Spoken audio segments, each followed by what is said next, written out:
Hey y'all. I had made a quick video on doing this problem, but I made like so many mistakes and reviewing some of my work that cascaded, so I kind of wanted to redo it in a not so rushed. I was getting some requests to like get these answered, so I'm gonna take a little bit more time to explain, at least on the first question. And but as usual, if there are any corrections, I'll put them in below. But I felt like I wanted to redo this part here. So, circuit shown above is composed of an ideal 10-volt battery, 3 resistors, and 3 capacitors with the value shown in the open switch S. The capacitor initially uncharged. Switch S is now closed. Calculate the current through R1.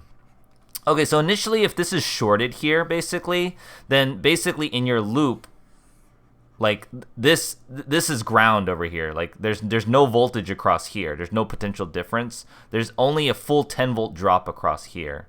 So that means I1 through R1 would be V over R, and it would see 10 volts divided by 100 ohms.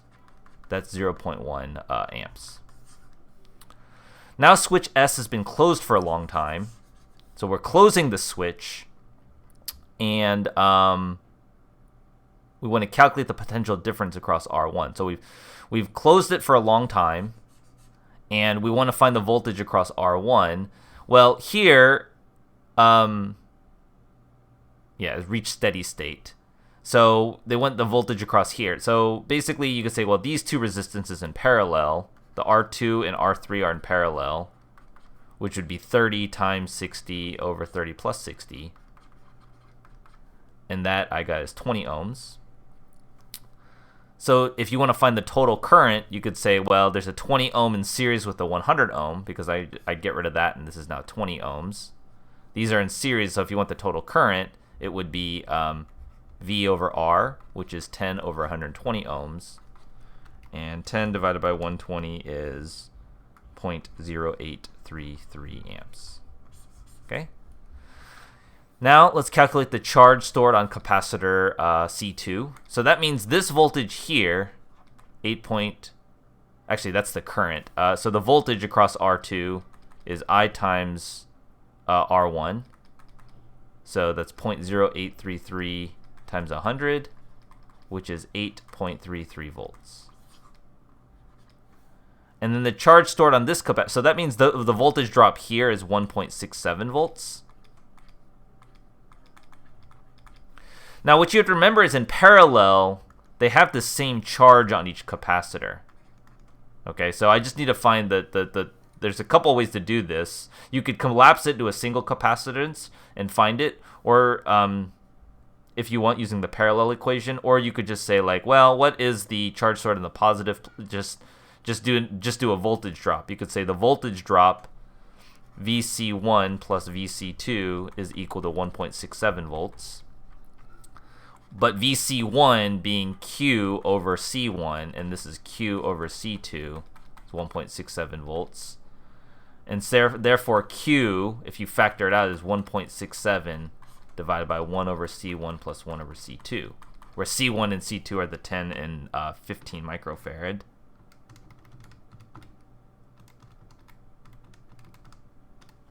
And I get about 10 microcoulombs.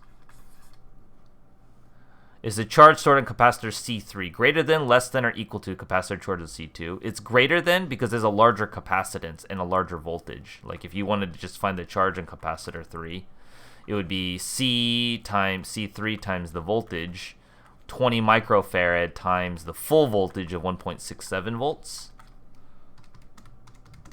And that gives you 33.3 coulombs. And so that's why it would be greater. Switch S is then open. Determine the current through R1 immediately after the switch is open. So now we've switched it open, and we're going to be discharging the capacitors now. So the capacitors were fully charged, and now we're discharging them by they're going through here. But immediately the current can't come from the battery anymore because there's nowhere for it to come from. There's no current here, so there's no current here, and there's no current here. It's all in series because there's nowhere for the current to go. So that current is 0. The current through R2, well, R2, the voltage across the capacitor hasn't changed at this point, 8.33 volts. So it's the same voltage. because remember, because Q equals CV, physically the charge across the capacitor can't change instantly, so it takes time for the charge to flow. So immediately after you open it, you see the full 8.33 volts.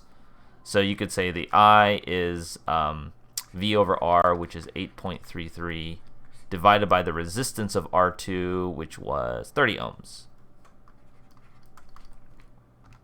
Not 8. I keep saying it's 8.33. I even drew it again here. It's not 8.33. It's 1.67. From here to here is 8.33. I keep messing that up in my head. So this is 1.67. 1.67 divided by 30, and that's 0.0556. We'll do 3 decimal places. 556 amps. On the axis below, sketch the potential difference V across capacitor C2. So C2 starts with the voltage, and then it's discharging, and it goes through an RC, and it discharges to 0 eventually. Because if you wait enough time, all the charge is going to discharge, and eventually there's no current flowing, and there's no source powering to give it charge, so it'll just decay like this. The V max you would find, that the amplitude here is the Q over C, or actually 4V2. So it's Q2 over C2. We found the charge across the capacitor is 10 microcoulomb, and the capacitance is 15 microfarad.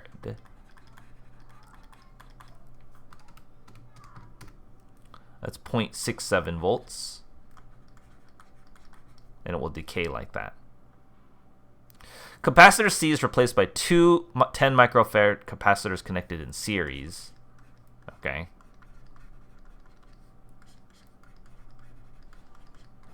So but the settling voltage, the initial voltage and the final voltage on V2 are going to be the same. But what's going to change when you actually make this is two 10 microfarad capacitors in series is equivalent to 5 microfarads. So even though they're in parallel, so you change this to 5 microfarads. Now what changes? Well, the RC time constant overall of the circuit is actually going to go down. Okay, because they're not separate things. Like if you want to analyze the voltage like here, for example, if you were look at this behavior, you collapse into a single capacitance. Overall, now we have less capacitance. So your RC at this voltage node is going to drop a little bit faster because you now have smaller capacitance overall that's discharging through the same resistance. So if this one drops faster, this one's going to drop faster also because there's a linear relationship between those voltages. So ultimately the new one, if you were to sketch it, would be a slightly faster decay because of a shorter time constant. So we would say below because the overall time constant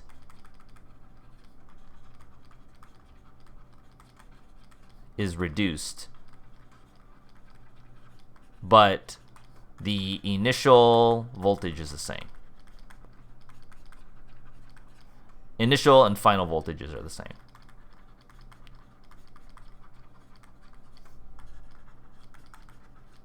So that one was a little bit tricky. You had to recognize that the RC time constant would be affected there.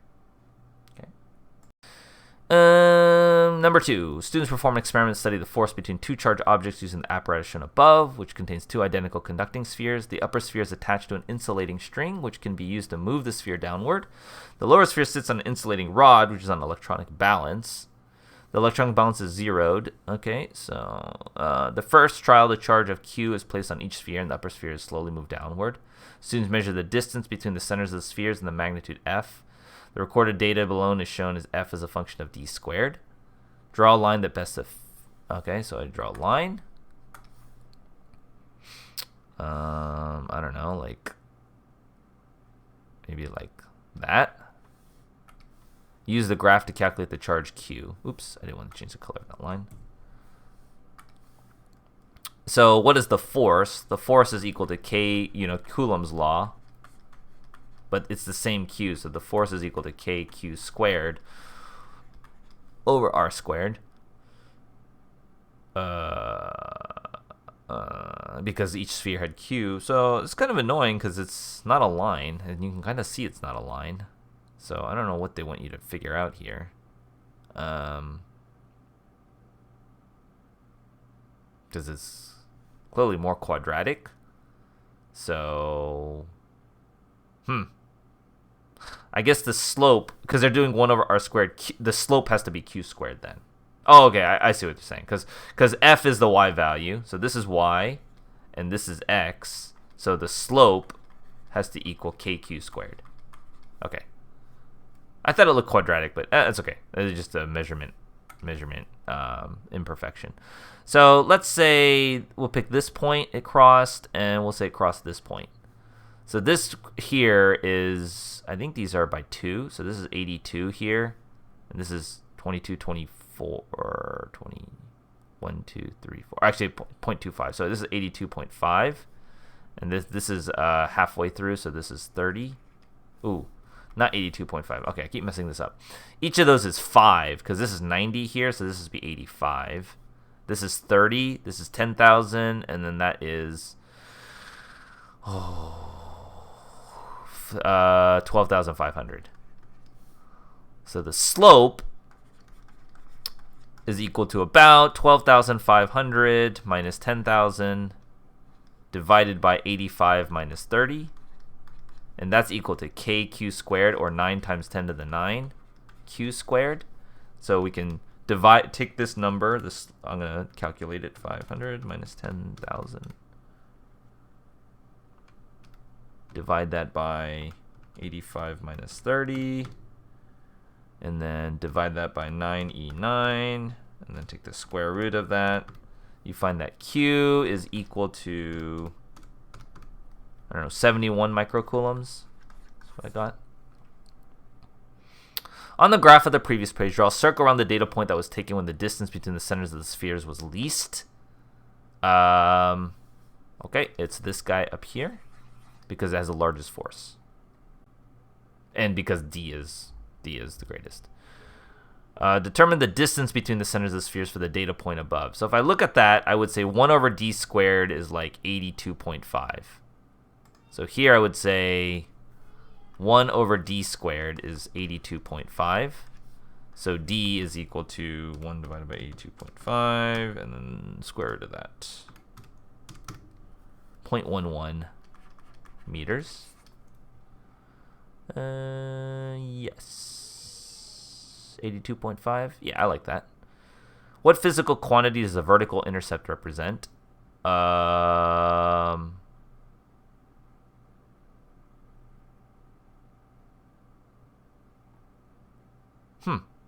Vertical intercept represent. It would be 1 over d squared. It would be the force at infinite distance? No, because 1 over d squared is 0. So that would be where d is infinite.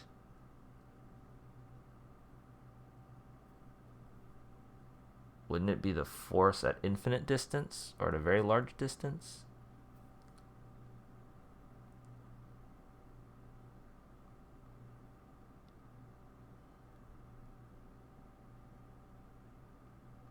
Oh, I see. The force on the electronic balance. So there's no electrostatic force, so it's just the weight of the conducting sphere. Yeah, it'd just be the weight of the conducting sphere. So it'd be d is infinite, so no electrostatic force. And that means it would be just the weight of the conducting sphere.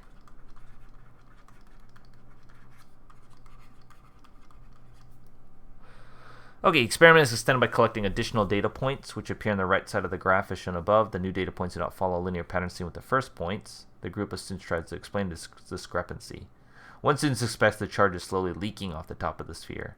Could this explain the discrepancy? Well, if it were leaking, what that means is Q would decrease the further away you are. So like down here, your Q is decreasing.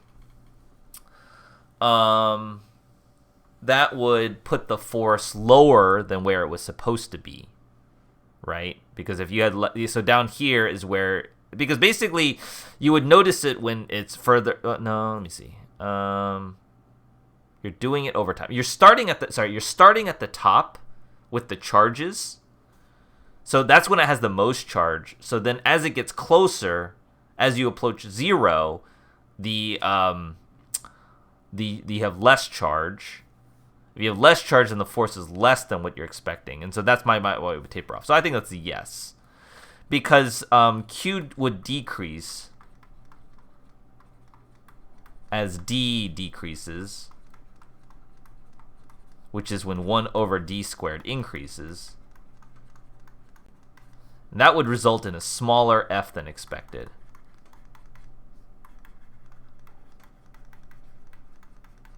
Which is what you see here, is like, it should go like this, but then the F starts to, the force decreases from what you would expect if the charge were constant. Okay. The second student suspects that excess charges have rearranged themselves, polarizing the spheres. On the circles representing spheres, use plus sign to represent locations with the highest concentration of excess positive charges. So where the excess positive charges are, we'll say it's a positive Q. Okay, it's excess positive charges. So we're positively charging them. So then that means he'll be like more over on this side. So they're redistributing the charge. Oh. Explain how this arrangement could... Because what's happening is the charges, by being further away, decrease... The charges are further separated, so that reduces the force. The charges separate from each other more, which causes a reduced Coulomb force. And that could explain what's happening. A third student suggests experiment modifies the top sphere is given a negative charge, so the equal magnitude of the positive charge. So the top charge is given a negative charge. Then what's going to happen is you're going to have a distribution like this. The positive charges are going to be attracted to the negative charges. For separation distance equal to the data points with the magnitude of the force reading of the spheres, the opposite would be greater than, less than, or equal to the magnetic force reading with the sphere of the same charges. I think you have to look at a free body diagram of this guy. So in the previous scenario, what's going to happen is the Coulomb force is down and the weight of it is down. Now what's going to happen is you have a Coulomb force up and the weight of it is down. So the reading on the balance is going to say that the ball it's lighter. So with the magnitude of the force reading with the spheres opposite, the force reading, and let me just double check. I believe the force reading would be the electronic balance. It's zeroed before, so we would say yeah, it includes the weight, so it's less than. And that's because the Coulomb force, Fc, is now up instead of down. So the measured weight, or measured F net, is less. Because it includes the weight. Now, if you didn't have the weight in there, then it would be a little bit different. But because you zeroed out before the lower sphere and insulating rod are in place. So, yeah. Okay, number 3. A thin conducting ring of area A in resistance R is aligned in a uniform magnetic field directed to the right and perpendicular to the plane of the ring is shown. At time t equals 0, the magnitude of the magnetic field is B0. At t equals 1 second, the magnitude of the magnetic field begins to decrease according to the equation B equals beta over t, where beta has units of Tesla seconds. Derive an equation for the magnitude of the induced current I in the ring as a function of t for t greater than 1 second. Express your answer. Okay. Induced current. So basically, you want to start with the flux. Flux is magnetic field times the area, which is kind of fixed in this case. So the induced voltage is, or the magnitude of the induced voltage is the derivative of the flux. The area is constant, so this is dB dt. What's the derivative of B? dB dt is negative beta over t squared. So this is area times negative beta over t squared. And then finally we can do V equals IR to find the induced current. So it's negative beta A over RT squared. Assume A equals this, R equals this, and beta equals 0.5. Calculate the electrical energy dissipated by the ring from 1 to 2 seconds. So the power is equal to I times V. Or we'll do I squared R, I think. That would probably be easier. So this is the power. This is not the energy. This is the power. So if you square this times R, this is going to be beta squared A squared over R squared. Squaring T squared makes it T to the 4th times R, which is beta squared A squared. One of these R's cancel over R T to the 4th. And then you want to integrate to get the total energy. We want to integrate the power over time, which is the integral from 1 to 2 of beta squared alpha squared over RT to the 4th dt. So that's going to be beta squared alpha A squared over R. And then, let's see, that's T to the negative 4. T to the negative 4, add 1 is T to the negative 3 over negative 3 from T equals 1 to 2. So it's going to be,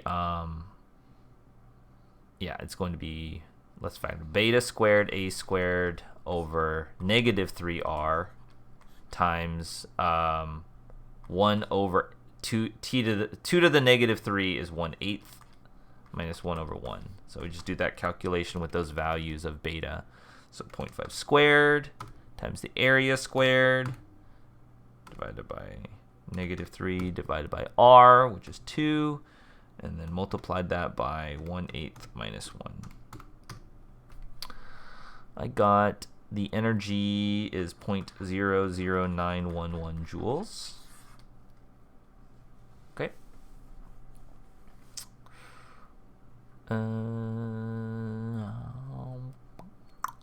Just want to double check. I think I did the calculations right. Okay.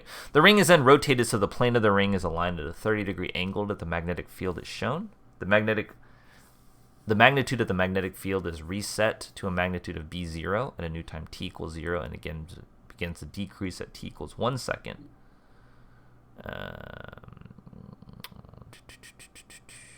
So all we've done is change the angle. Will the amount of energy dissipated in the ring be greater than, less than? It's going to be less than. The induced voltage will be smaller because the effective area is decrease, the area of the flux, right? So and you could just look at it from the equation here. We said basically the A quantity, sorry, you can't see that. The A quantity will go down. So if A goes down, then the whole thing goes down, right? So that's pretty much it. The ring is now mounted on axle as perpendicular to magnetic field. The magnitude of the magnetic field is now held constant. The ring rotates about the axle, and the EMF induced in the ring of a function time shown in the graph. Calculate the angular speed of the rotating. Okay, so what's happening here is you're changing the A. So what you can say is let's try to derive what's happening here. So the induced voltage is the derivative of the flux. Here the magnetic field is constant, but like the flux in this scenario is equal to B times A, and which is B0. B0. Let's say this is cosine. I don't know, cosine theta. And so when we take the derivative, it's B0A times derivative of cosine is negative sine theta. But this is a magnitude, so the negative is not that important because this is already sine, because you can see this is sine theta here. So if that's the voltage, then the amplitude is B0. Oh, yeah, and then times, derivative of sine theta times d theta dt. So this is the magnitude of the voltage, or the amplitude, is going to be B0A, and this is omega, equals the amplitude. What's the amplitude we see here?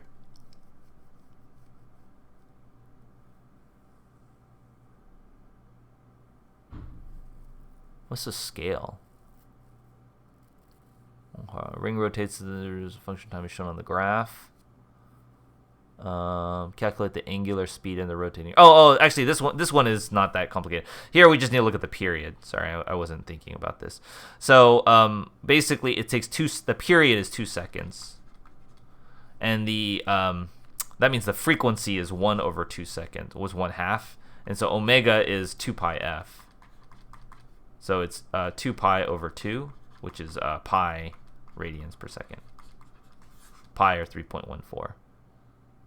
Yeah, because that's where it repeats. That's kind of the speed of the rotation there. Sorry, I was getting a little ahead of myself. Calculate the magnitude of the max EMF induced to the ring. That is what we were deriving up here. The amplitude is B0 A times omega. So that's pi times 0.5 times 0.5, which is pi over 4.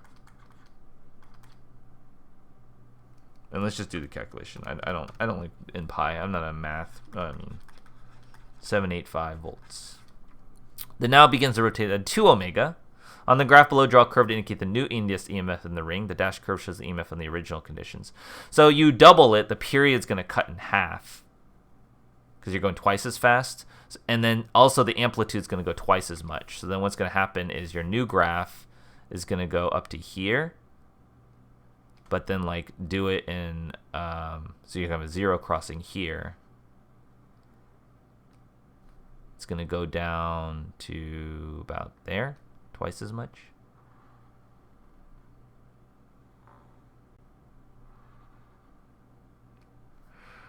Oh, I'm terrible at drawing.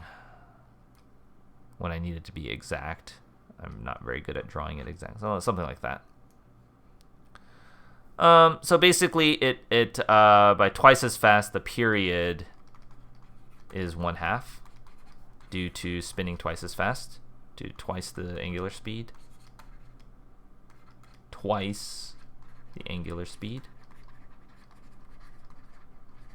And the amplitude is doubled.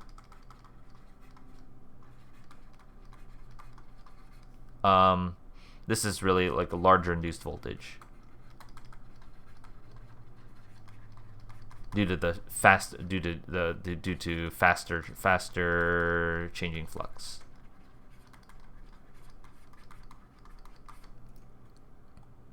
Oh, it's a practice graph. Okay, cool. And that's it. As usual, you have any questions? Let me know in the comments below.